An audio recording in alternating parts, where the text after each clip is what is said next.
by the time this comes out, I would have seen Spider-Man No Way Home 3 times. So I just wanted to talk about some things that I really loved about the movie. Spoilers.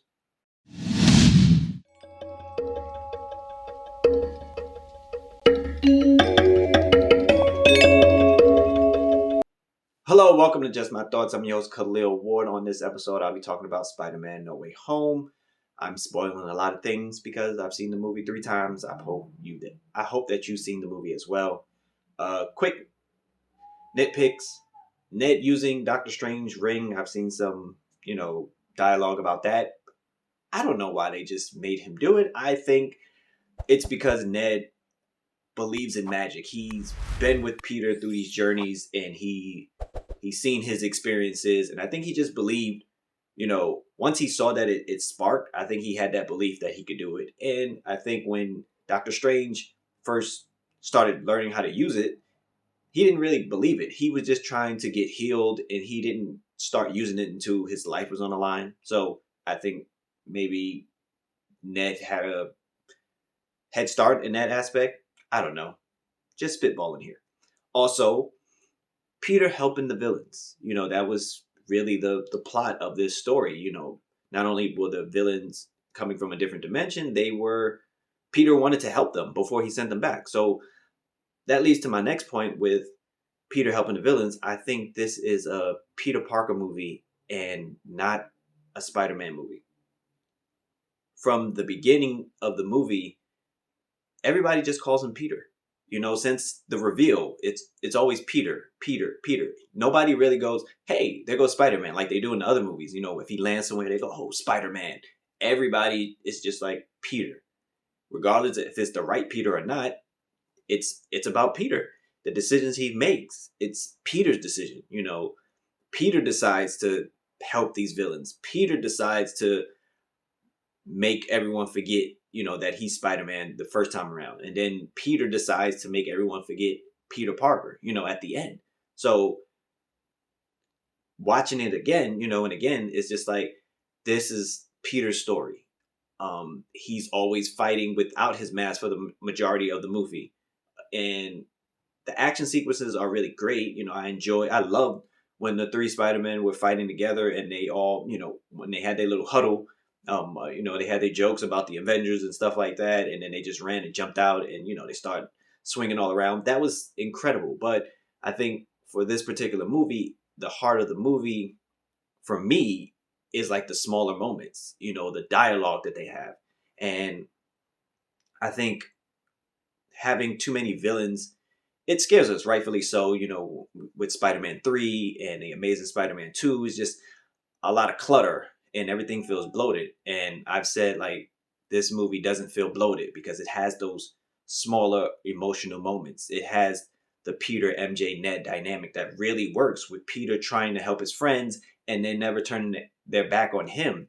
It works. It has that emotional weight that we need in this type of movie. Again, it's not Infinity War, it's not Endgame, but even those movies like Infinity War, a scene that I really love is when Thor and Rocket are talking, and Thor is just telling Rocket about everything he lost, that day, and it was just very emotional. It's a small little moment, but it works. It helps the film, so it's not just like, we need action, we need to see Spider-Man fight all these villains from all these different dimensions. No, I like the moments when he's talking to the villains, when they're in the little dungeon. It's funny. But also when they go to Happy's apartment and he fixes Doc Ock, like moments like that, it's just like, it's unexpected because you just expect a lot of fighting, a lot of, death and, disaster. That's what the other movies tried to do. And it was like really refreshing to see him heal Doc Ock because of the way Doc Ock went out in Spider-Man 2 when he finally, got control again, and he went out, technically a hero because he killed himself as he tried to, destroy his device. So it was good to see that. It was cool seeing Green Goblin just turn it off and on.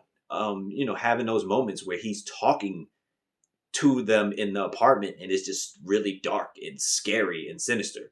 Jamie Foxx, he was being Jamie Foxx, but it was good to see that he wasn't the weird person like he was in Amazing Spider-Man 2. I love meeting the Peters.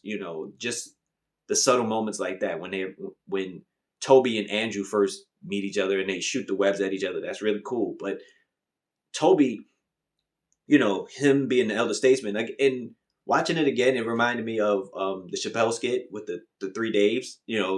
That's what this reminded me of. You have just Dave at all these different ages, so you have Peter at all these different stages of his life, and Toby is just like the old wise one. Even when he came in, it was real subtle.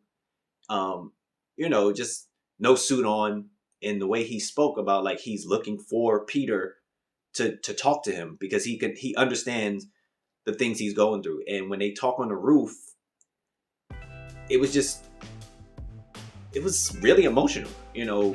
Seeing Tom after dealing with Aunt May's death and just them connecting with the death, all with death, Uncle Ben, Gwen, Aunt May. And it was just like, this is the moment, these are the moments that we need in this type of superhero movie where there's a lot of stuff going on, a lot of battles going on. And I just really love that moment. I love that they gave, because I love that they gave Andrew Garfield a lot to do in terms of like the emotional weight, because Toby got 3 movies. This is Tom's 3rd movie. And Andrew, he didn't get a 3rd movie because the second one didn't do really well. But Andrew Garfield was a great Spider-Man.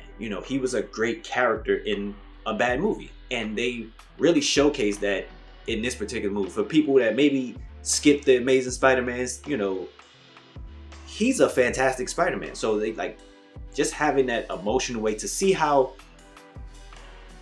what he went through after Gwen died, because we don't get that movie. For him to just explain it briefly, it was just, it hit you, and it was those moments in this particular movie that just, it made it better for me. Again, I love all the action sequences and stuff. I love the Doctor Strange interactions. I love that Peter stood up to Doctor Strange, and decided to do, what he wanted to do essentially.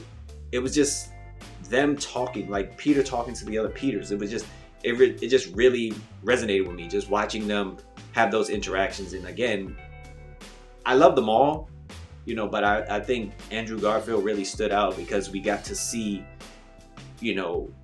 more of him, because we got the 3 movies, like I said, the 3 movies with Toby and everything like that. But seeing Garfield again, it was fun. And them talking about how Toby shoots his web, little things like that, it was fun. And Andrew acknowledging, like, he's like, I'm not as cool as you guys. One, because he didn't get 3 movies. And then, like, his villains weren't as cool as the other villains that they fought. He's just like, I fought a rhino in a mechanical suit. I just like that Toby, again, being the older one, just like, no, you're amazing. And, little things like that is what made the movie work for me. Again, it was a lot of moving parts. And I wasn't sure they was going to stick the landing. You get nervous when you just see more and more people added to a particular movie. And again, all the villains didn't have as much time, but I like the fact that they were all there, and they had their lines here and there about just acknowledging the other people. I like that. Sandman is like, nah, Green Goblin got killed, and Doc Ock, you got killed. I like that. I like Jamie Foxx breaking down what the lizard is to everybody that is not familiar with it. So just the moments of the characters having those conversations, the laughter, it was well worth it for me.